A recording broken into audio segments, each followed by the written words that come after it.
Bonjour, dans cette vidéo, je souhaiterais parler du jus de pomme. Alors c'est évidemment pas un produit de première nécessité, le jus de pomme, ni même d'une importance quelconque, mais je trouve quand même assez symptomatique de notre société de consommation actuelle, ce qu'on a pu faire d'un produit à la base aussi basique que celui-là, le jus de pomme. Bref, le jus de pomme, c'est quand même, normalement, un produit super simple. En voilà d'ailleurs une bouteille de jus de pomme, que j'ai eu la chance de faire moi-même, avec le matériel d'un ami, mais avec mes pommes, les pommes de pommier dans mon jardin. Ce qui est une super ressource. Donc voilà, pour faire ça, c'est pas sorcier en fait. On a pris les pommes, on les a cueillies sur les arbres, beaucoup de pommes.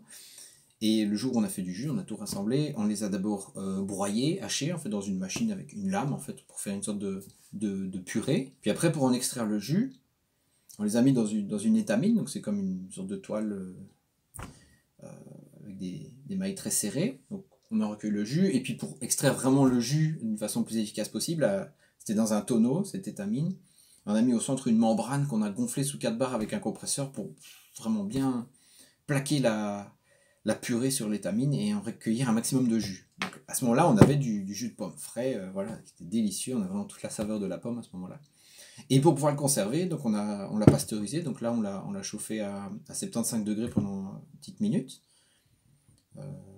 Faut voir l'étape de pasteurisation, c'est suivant le pH des aliments, faut faire suivant les durées, les températures pour pas perdre trop de nutriments, voilà. Mais on a fait comme ça et on a mis ça en bouteille, dans une bouteille stérilisée dans l'eau bouillante. Et voilà, c'est une bonne façon de conserver les pommes. Il y en a d'autres, on peut faire de la compote, on peut les conserver telles quelles dans un fruitier approprié, etc. Ça existe depuis super longtemps, à mon avis, cette façon de faire. Donc c'est pas sorcier, voilà. A priori, il n'y a pas grand chose à dire de plus sur le jus de pomme. Mais évidemment, on n'a pas tous des pommiers, on n'a même pas tous un jardin, évidemment. Et on n'a peut-être pas tous non plus accès au matériel pour faire du jus de pomme. Donc si on veut quand même boire du jus de pomme, heureusement, il y a des fruiticulteurs professionnels qui transforment leurs pommes, qui vendent leur jus. Alors, voici par exemple du jus de pomme d'un fruticulteur bio de Warsage, le village pas très loin d'ici, du côté d'Aubel. Si vous prenez la route entre Aubel et Visé, vous pouvez difficilement rater tous ces vergers bastiges là, sur le bord de la route. Donc il suit peut-être pas exactement le processus artisanal que j'ai décrit à 100%, mais globalement c'est la même chose. Il prend ses pommes, il les a pressées, il les a plus ou moins filtrées pour faire du jus clair, ou là c'est le jus pulpe, pasteurisé, mis en bouteille, et voilà, pendant ton loupe, on a du jus de pomme, et en plus bien d'où viennent les pommes, c'est pas loin, c'est bio, nickel. Ça. C'est top le jus de pomme, c'est délicieux, voilà. Je peux en procéder pour dire ce qu'il y a de bon dans le jus de pomme. Il y a entre autres du magnésium, du phosphore, du potassium, du calcium, un petit peu de fer, un petit peu de vitamine A et C. Et il y a un petit peu d'antioxydants, mais moins que si on mangeait la pomme telle qu'elle. Voilà, évidemment, manger le fruit tel quel, c'est quand même le top. Mais attention, le jus de pomme comme boisson, c'est riche en sucre. C'est le sucre du fruit, mais là, quand on boit du jus de pomme comme ça, on s'enfile quand même plusieurs pommes.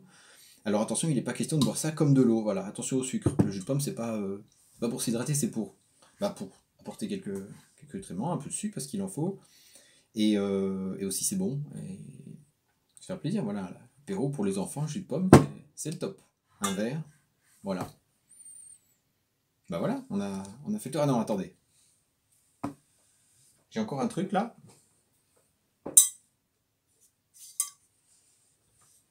Jus de pomme, 100% jus, bio, marque Deleuze. Voilà. Ça a l'air d'être la même chose. Hein. Jus de pomme 100% pur jus, bio, voilà, Deleuze. Je pense que c'est la même chose, sauf qu'évidemment, ça devient sûrement d'une usine. Je pense que Deleuze, ils ont des volumes, ça doit être un gros bazar.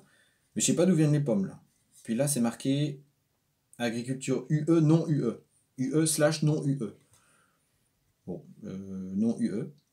Ça veut peut-être dire que ça vient en dehors de l'Europe, ça je sais pas. Attends, je vais me renseigner. Bon voilà, j'ai contacté Deleuze par mail, j'ai pas le service client, mais j'ai pas encore de réponse. Bon, on va voir. J'aimerais bien savoir d'où viennent les pommes quand même, ça m'intrigue un peu ce nom UE. J'ai vu sur la marque Colruyt, sur l'emballage du jus de pomme, 100% pur jus bio. Colruyt, là c'était marqué uniquement agriculture UE, donc il n'y avait pas le nom UE. Donc là quand même ça m'intrigue. Bon, en tout cas, on peut quand même supposer que ça vient d'une grosse usine avec des pommes qui viennent quand même de plus gros vergers que Warçage. Donc je sais pas où. Donc voilà, c'est une pomme industrielle. Par contre, le produit en lui-même, il doit être bon, quoi. Il est bio, c'est bien. J'espère que les pommes ne viennent pas de trop loin. Enfin, à choisir, je prendrais celui-là. Évidemment, celui-là est moins cher.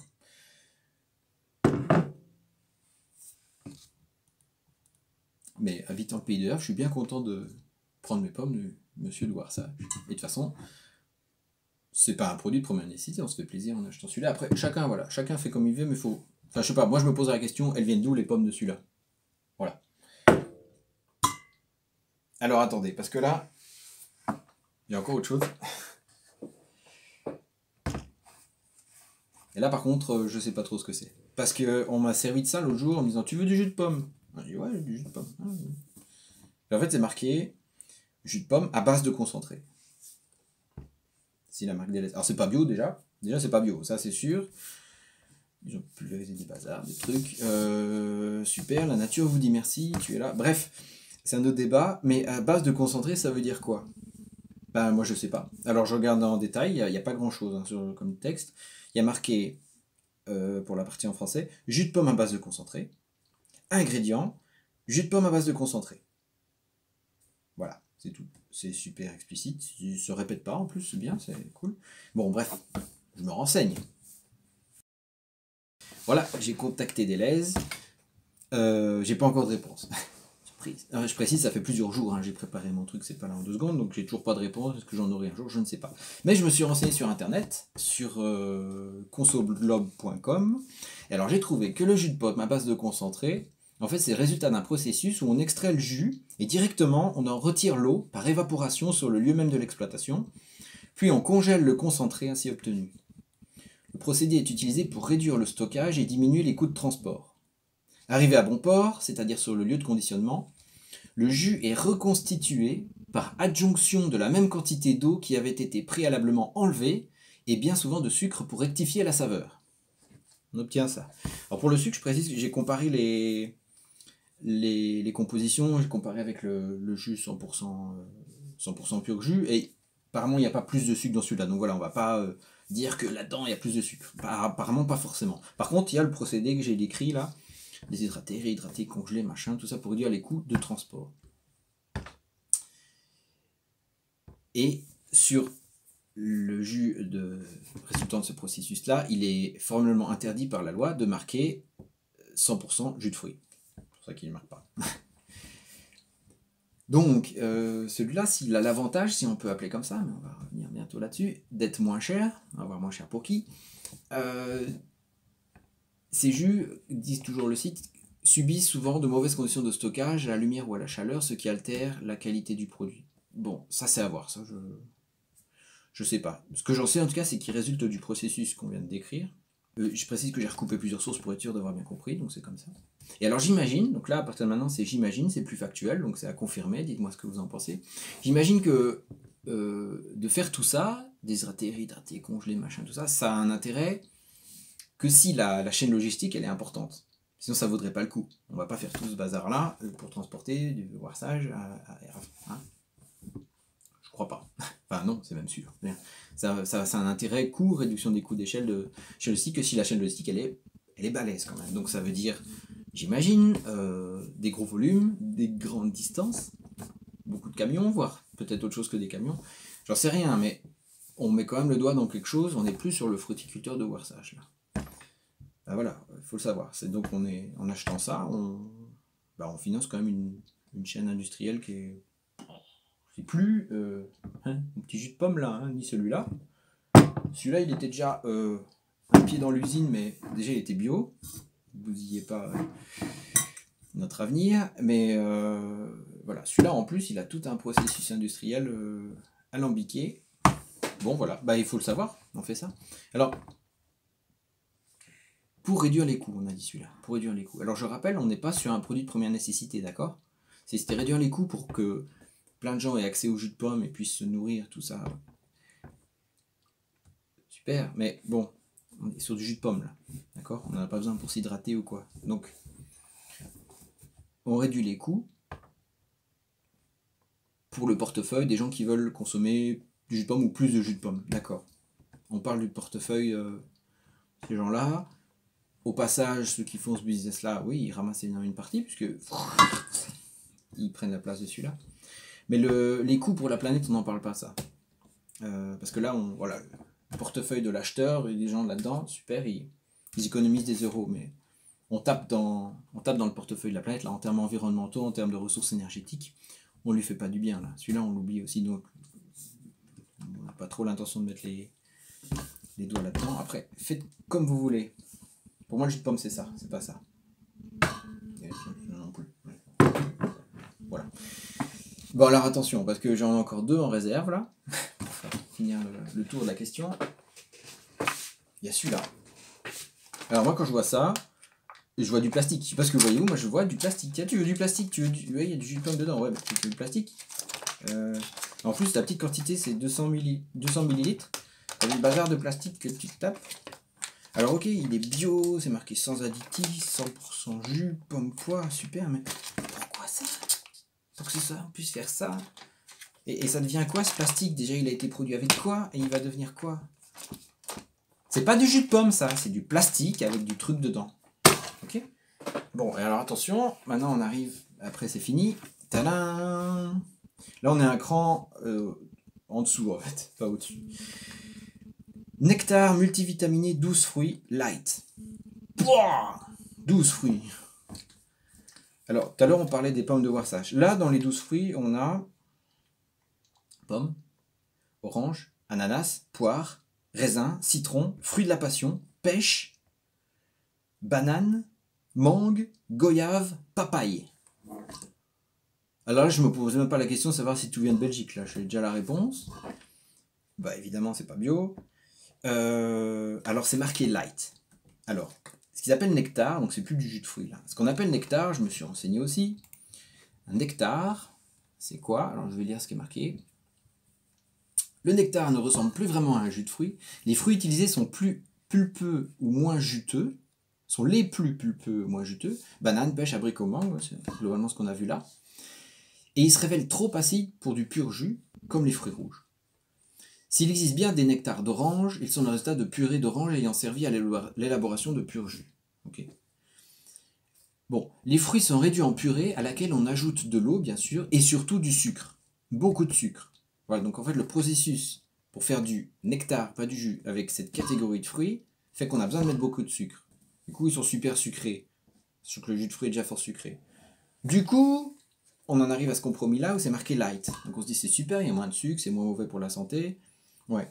Sauf que light, ça veut dire quoi? Ça veut dire que quand on regarde les ingrédients, on se retrouve avec... Donc là, j'avais lu la partie sur les fruits. Et après fruits, on a édulcorant, cyclamate, saccharine. Puis après, un mélange de vitamines. Voilà. Cyclamate, saccharine. Moi, je sais pas ce que c'est. Je pense pas que ça pousse sur des arbres. Je sais pas. Je sais pas ce que c'est. Si on peut me dire ce que c'est, mais... Ça m'a quand même l'air d'être un truc un petit peu sorti d'une éprouvette. Tu veux du jus avec cyclamate et saccharine? Oh ouais, super. Bah je sais pas, moi j'ai pas envie de ça. Voilà. Bah, en tout cas, appeler ça du jus de fruits multivitaminé, je trouve que c'est vachement gonflé. Dedans, il y a du cyclamate, de la saccharine, je le rappelle. Et les 12 fruits, ils viennent de pois. Voilà. Maintenant, vous savez ce que vous achetez. Alors, je vais pas dire... Enfin, j'avais relevé combien ça coûtait en euros. Il n'y a pas de secret, hein, évidemment. Le jus de pomme base de concentré, il est super pas cher. Celui-là, il est un poil plus cher parce que c'est des trucs plus exotiques, mais en gros, ça reste quand même vachement pas cher. Et alors, mes trucs bio, là, évidemment, ils sont plus chers. Et celui-là, qui est pas dans le gros engrenage industriel, il est encore plus cher. Et alors, vous achetez du jus de pomme, c'est parce que vous voulez pas vous faire plaisir avec une bouteille de jus de pomme. C'est pas vital d'avoir du jus de pomme pour le repas de midi. Donc, enfin voilà, à vous de voir. Si vous avez absolument besoin d'économiser des euros pour boire ce genre de truc, ouais, vous achetez ça. Mais pensez peut-être à dans quoi vous mettez le doigt, dans quel engrenage, est-ce que vous financez. Je rappelle aussi que c'est pas bio ça. Donc quand vous voyez un champ en train de se faire pulvériser, vous dites oh faut pas que je respire ça, vous êtes bien d'accord que c'est de la merde ce qui pulvérise. Ben en achetant ça vous le financez, sans parler de la chaîne logistique de malade qu'il y a derrière. Voilà, j'espère avoir été informatif, pas si ça se dit.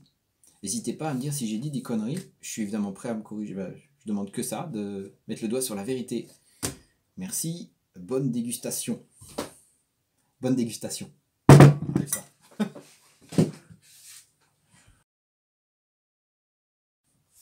Post-scriptum. Je fais ce petit post-scriptum parce que je viens de revoir les vidéos que je viens d'enregistrer et il y a 2 points quand même sur lesquels je voudrais m'expliquer un peu.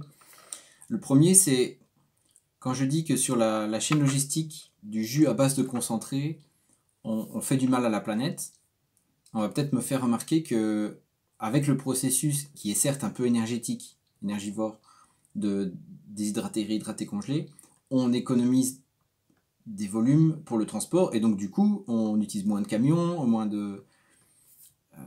donc c'est vrai, on épargne des coûts de transport, mais on épargne aussi des coûts pour la planète en termes de transport. Et donc il faut peut-être mettre ça aussi dans l'équation. Alors oui, c'est vrai.